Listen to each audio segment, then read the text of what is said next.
Horror and paranoia in video games was always there. From Silent Hill, a game that invokes a sense of paranoia due to you not knowing what could be in that fog, all the way to the more recent Lethal Company, a game where you scream at your friends more than actually getting scared. But you get the point. Minecraft is no exception to this, with the game being responsible for the creation of the biggest myth in the history of gaming, and many other popular creepypastas that change how we perceive it. Creepypastas are horror stories created by people that are meant to be shared around the internet. And there are many Minecraft creepypastas, more than anyone can really count. But the question is, why? Why go through the trouble of creating a Minecraft creepypasta? Is there anything to gain out of it? Why are all these creepypastas so popular, with many being created to this day? Since the beginning of Minecraft, it was always considered an interesting game. You would spawn in an infinitely generated world with nothing around you but trees and grass. Something about this was very empty and liminal, and you truly felt alone in this endless world of blocks as you chopped trees, made some tools, and went into the dark caves, where suddenly you would hear one of the many cave noises.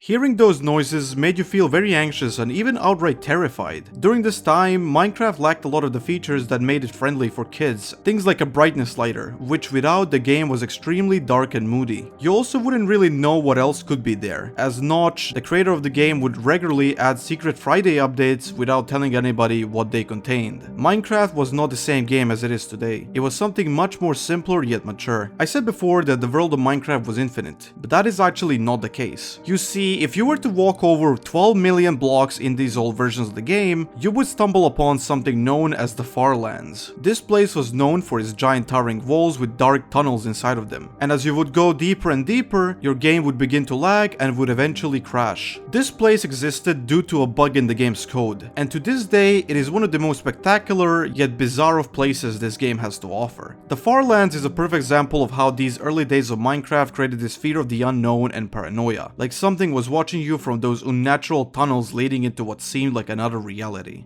Back in 2010, a strange video would be uploaded by a channel called Dead Skin Mask. The video was about him finding a strange house in his world that he did not build, surrounded by many similar structures that were seemingly unfinished. This video would blow up, and today it has just under 7 million views. It is one of the first instances of this fear of the unknown being used to create something uncanny. While this video remains unsolved to this day, it is believed that this was caused by a glitch in the version of the game that caused the world created to potentially merge with other worlds prior to it. And while this mystery is still unsolved, the video remains pivotal in the world of Minecraft horror, causing mass fear in the community back when it came out, with many people believing it to be real. And this video was far from the only one. A few months prior to Skin Mask's video, a post on the Minecraft forums was created by a user known as Endorphine. It was titled, "I Cannot Take It Anymore," and it talked about these two white pixels that the original poster was sick of seeing all the time, being paranoid that they were being watched. Attached to the post was a YouTube video titled Minecraft Music 13. This video was basically an upload of the music disc 13 that all of you already know. However, in the bottom left corner of the screen, we can see two white dots staring at us from the seemingly infinite darkness.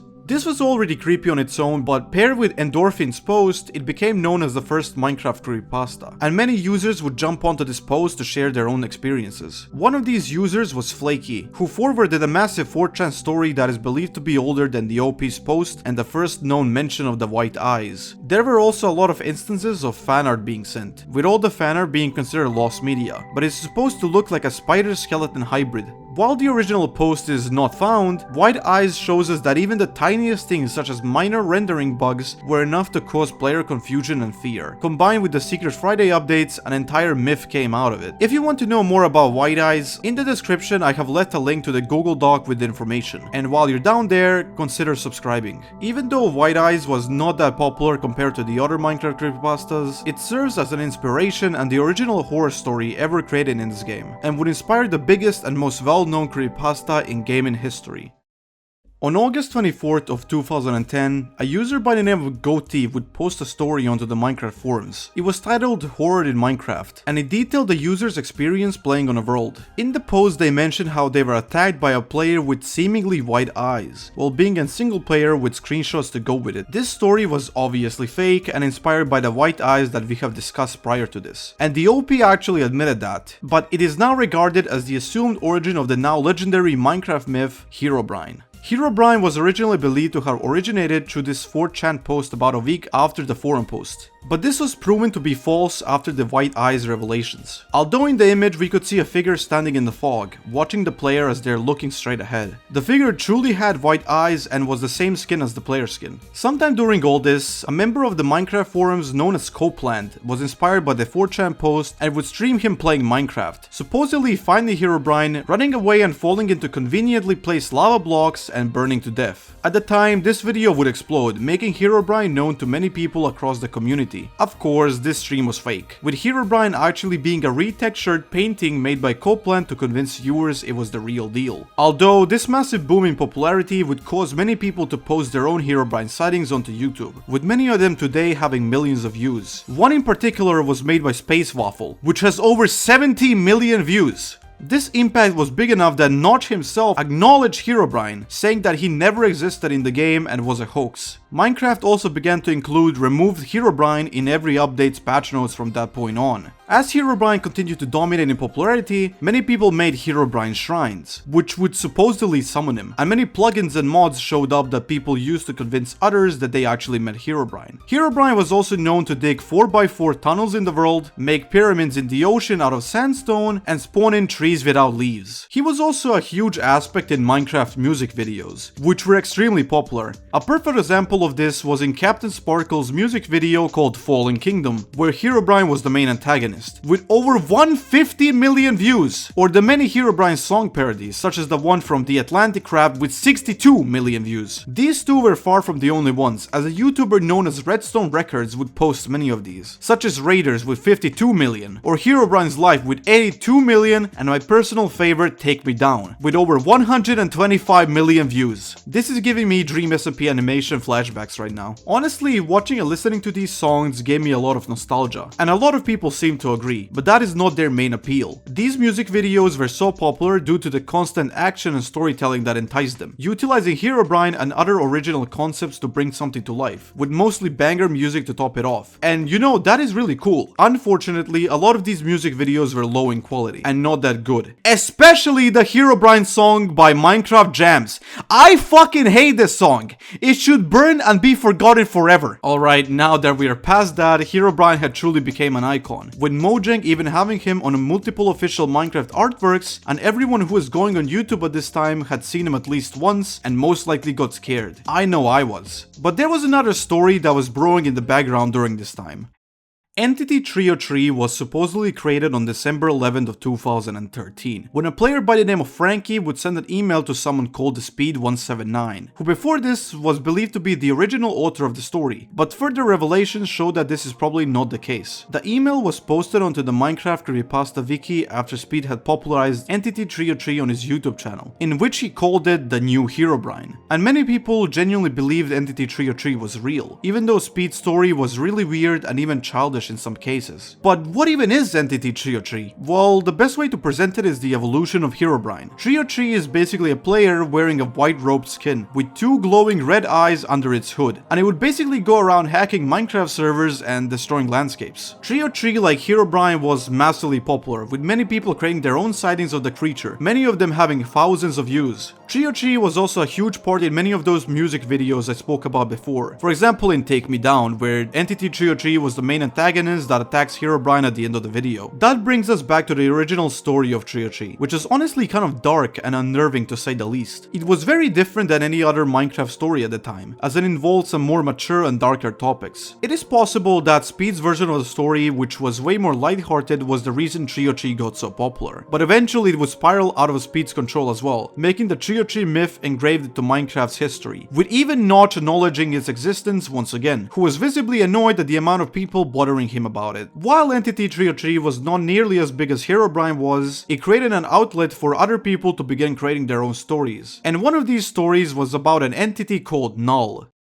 Null was created back in 2014 by a YouTuber known as AlongCameJosh, who uploaded this weird little video in which a player is attacked by an entity that invaded their world, leaving signs that just say null and causing glitches on the screen. The entity had a completely black skin, and basically Josh began to refer to it as, guess what, another new Herobrine. If you are unaware, null means nothing in computer science terms, so if we are referring to Minecraft's codebase, null was supposed to represent a glitch that was not there. And again, like Herobrine and Entity303, null became an icon, with videos revolving around it gaining millions of views. But I do not want to talk more about null here, instead I want to focus on its creator, AlongCameJosh. Josh saw the success null had and decided to continue making more of these Minecraft creepypastas. One of these creepypastas was the NPC, in which a player joined an old server they used to own back in beta that was abandoned. Suddenly, the player was greeted by a very strange player who spoke like an NPC. Another creepypasta was called The Ghost, in which a player would encounter a spirit of the dead in their game that seemed to recognize them. And my personal favorite, The Stalker, in which a player would encounter a strange person who was able to invade their single player world and destroy it. Unfortunately, these stories mentioned were not that good, as they had many inconsistencies and plot holes that pushed them back from really being able to be considered something special. And I feel like that is because of the limitations provided by Minecraft itself. During this time, a lot of people believed that the stuff shown here was real, even though Josh would state in the descriptions of the videos that they were obviously fake. This is exactly why the limitations set by the game were limiting his stories as well, as they were quite friendly in terms of the gameplay and the lore in the game. This is why Josh decided to push past these limitations and make his creepypastas more unrealistic and not really related to the past myths. He started something new, stories that weren't just about entities destroying people's worlds or hacking servers. By embracing this change, his stories began to really shine as something unique in this growing world of Minecraft creepypastas. Stories like the Farlands Man, Well Dweller, and even Bobby1545 were really appealing to me personally, and I know I wasn't the only one in that aspect. Josh would stop uploading these creepypastas for some time, but came back with season 2, which was even better than season 1. He started making long videos with a lot of storytelling in them, with stories like Mr. Friend and Cave Dweller truly breaking the boundaries of what was possible within the game, creating very unique settings and experiences by utilizing mythology and real-life events as inspiration. AlongCameJosh changed the creepypasta landscape. What went from just kids creating entities that greet servers transformed into actual plots with memorable monsters and outcomes. And you know, that is quite impressive. I remember back when I was younger and eagerly waited for a new creepypasta to come out. It was always a joy to enter the mind of this man and experience his stories, which is why it's quite unfortunate that he'd stopped making them, with his last creepypasta being titled The Real, which was just a joke video after which he would stop uploading. Josh would eventually return to YouTube, creating one last video where he explained why he stopped uploading and moved on in the process. Even if Josh is not active today, you cannot deny that his impact in this landscape was massive. Even from the beginning, his creation Null would cause massive fear in the community, and his other creepypastas showed us that breaking the boundaries of Minecraft was possible, which is sort of what is happening today.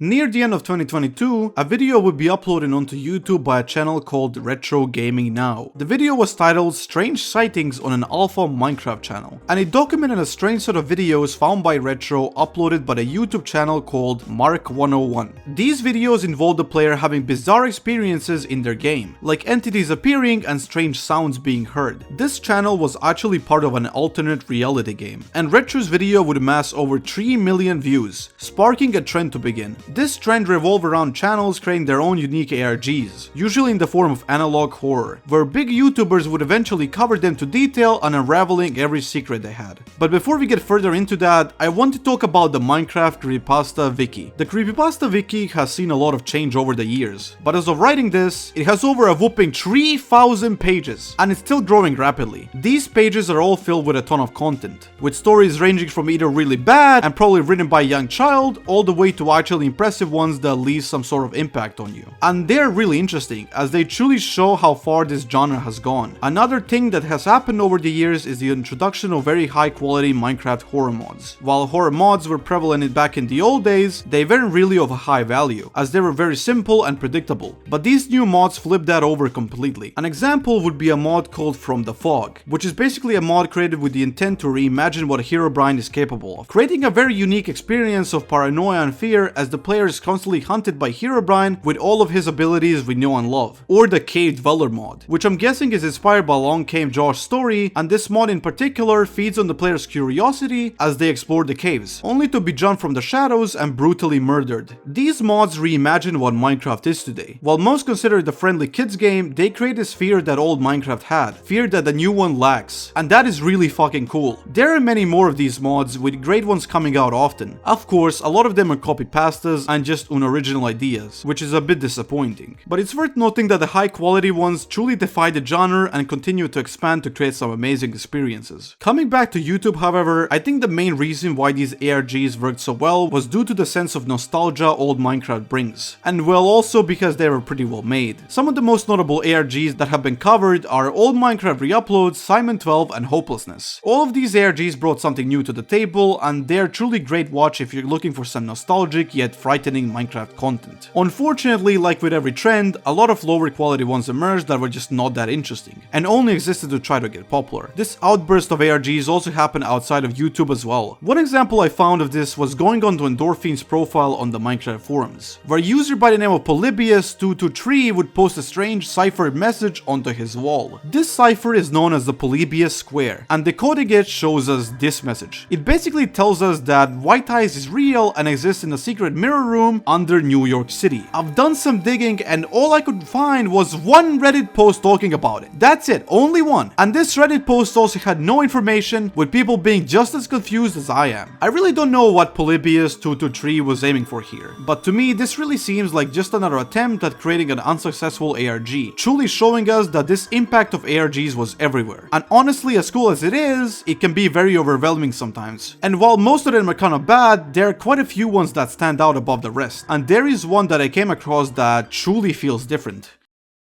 Now that we're here, I would like to ask you a question. How often do you look at the moon? The moon is interesting. It is a massive rock that floats in space circling our planet. And throughout history, people have been fascinated by it, with myths and legends talking about what could be there, haunting our perception of it. It wasn't until 1916 when humans would eventually land on the moon, showing us that it truly is just a floating rock without any of the legends we thought were real. But one person thought differently. Back in 2020, a Minecraft iceberg was created by someone called Legend Finder, and this iceberg was quite normal at first, but if you looked at the last entry you would find something titled "Don't Look at the Moon," which left many people in confusion. It turned out that this entry was given to Legend by his friend, who found it on a Reddit post saying that looking at the moon in Minecraft can cause some interesting things to happen. A few months later, Legend would make a journal entry stating that he decided to experiment these moon shenanigans himself, and that he would upload them on his YouTube channel. These first videos were quite simple. It was just a guy looking at the moon while nothing really happens. But Legend seemed to have fun making these videos, and his friend was quite interested to know what the outcome would be as well. Eventually, Legend would make a bizarre discovery, as when he entered the end at exactly midnight in one of his videos, it was completely pitch black. He would also stare at the moon for the entire in-game night, and by the end, his computer would suddenly crash. He would kind of brush these things off as just coincidences, but when he came back a few days later, his entire world would be turned into endstone, and this pushed him over the edge to believe something here was very wrong. He messaged his friend on Discord, who combated against his claim, stating that he was becoming way too indulged in this whole thing, and that he probably did it himself, which Legend denied. His next video was him in a completely dark room, but if you turn up the brightness, you could notice that he's in a room full of clocks, showing that he's deep into his idea of finding something new about this mystery. After that, a user on Reddit would send him a message telling him that he noticed a weird ghostly figure in his Endstone World video, and seeing this he turned to his friend, who tried his best to brush him off before ignoring him. And even if this entity is what Legend was waiting for, he was in the deep waters. His journal entries changed from a happy-go-lucky tone to a more obsessive and even creepy one. Eventually, Legend would start theorizing, telling us about the moon god that was supposed to come down to Earth in the form of a rabbit and give us a message. Which, hey, cool theory as I love bunnies myself, but this is just weird, man. He would also stop posting so many Minecraft videos and instead shift to more reality-based content where he would stare at the moon for nights at a time. Eventually, another one of Legend's friends would get involved, and this friend kind of enabled Legend's weird behavior by actually going with what he was saying and helping him out. The two eventually decided to go on a hunt for a white rabbit who was supposedly simply this messenger. Unfortunately, a snowstorm hits and the friend backs out, but Legend decides to go on the hunt alone, which just shows how determined he is to do this, but ultimately he succumbs in a snowstorm. You may have noticed that by now, Legend's behavior has completely changed. He has become extremely obsessive and downright addicted to this mystery, putting it above everything, even his mental and physical health. He was going to freeze in that snow if not for his friend dragging him out of it, but even a near-death experience did not stop his obsession. He turned back to his Discord friend, who he again tried to convince that something was really going down. But in the end, after a back and forth, the person decided to block him. This would eventually cause Legend to succumb further into his obsession, posting many videos about the moon, with his journal entries becoming sort of unreadable at one point. This man, who was once creating Minecraft icebergs and having fun, succumbed into his obsession, devoting his entire existence just to finding out the secret of this bizarre Minecraft phenomenon. And you know, the weird thing is that I can kind of relate to that. Not the obsession with the moon, of course, but addiction in general. It's easy to fall into an addiction without you even realizing it. For example, let us talk about YouTube. I've been doing YouTube for over 6 years, and when I uploaded my last video, I expected it to do semi-well, as it was a video I was personally quite proud of and happy that I finished. But after uploading it, it only got 30 views during the first 2 days, and that left me kind of scared. It left me wondering if the video will even reach any audience. I really try to not get obsessive over numbers, as it is really unhealthy, but this video getting only 30 views left me wondering, was it even worth it? YouTube makes you obsessed over these numbers. It puts expectations on you, and you are just meant to suck it up sometimes and go with it. And Legend is no exception to this. He got obsessed over the moon, and his personal expectations told him that he had to do this. It was like the walls were closing in on him, and he had to keep going. And you can tell that he was also starting to wonder whether everything he did was even worth it in the end. Eventually, Legend would get really sick, trying his best to distract himself from his pathetic life, mostly met with failure. And you can really see that. This was a broken man trying to cling on to something, even when he lost everything. And the only thing he could cling on to was the moon, the thing that got him this far into madness in the first place. And there was truly nothing he can do. But despite this, despite his addictions taking everything from him, he decided to try to change. I think this is because Legend would eventually realize that, despite everything that had happened, he still had that small shred of sanity left. He still had himself. And honestly, at the end of the day, this is really the only thing you do have that is truly yours. And this would show as Legend would start fighting his obsessions, seeking therapy and getting better, repairing his mental state and marching forward, forgetting about the past. I think there's something all of us can take from Legend. Falling into an addiction is easy and not really your fault. The world can be very harsh and unforgiving, making you want to seek escapism in these unhealthy ways. But as long as you're able to identify the problem, you're able to eventually defeat it as long as you keep trying, no matter how long it may take. And damn, that is a lot more than what I was expecting to see in a fucking Minecraft ARG. And you know, I could be wrong. Maybe Legend was trying to tell a completely different story than what I just talked about. Hell, I wasn't even there when this ARG was going on, but you cannot deny the beauty of it. This is why ARGs are so loved. They're stories in which people can make their own outcomes and theories. Minecraft creepypastas have changed. There is no Herobrine sighting videos anymore where a child is screaming in your ear, or people being scared of a rendering bug from over a decade ago. Instead, we have actual production value with talented people creating their own stories and YouTubers covering them, giving exposure to these amazing works of art people create. Even if some of them are clearly just meant to get a lot of attention, a lot of them aren't. A lot of them are actually meaningful, telling a story that is worth remembering. And you know, that is exactly why I make these videos. That is why it's worth it to make them. And this is a message for you too, the viewer. It is exactly why you should also do something you love. It will be worth it, I promise. Fellow Minecraft fans, if you enjoyed this video, consider subscribing with notifications to not miss out on future videos similar to this one. This is most likely going to be the final Minecraft video I make for a while, as I have explored what I want to do for now. My Discord is on the screen if you wish to talk to me, and as always, take care of yourselves and have a good night.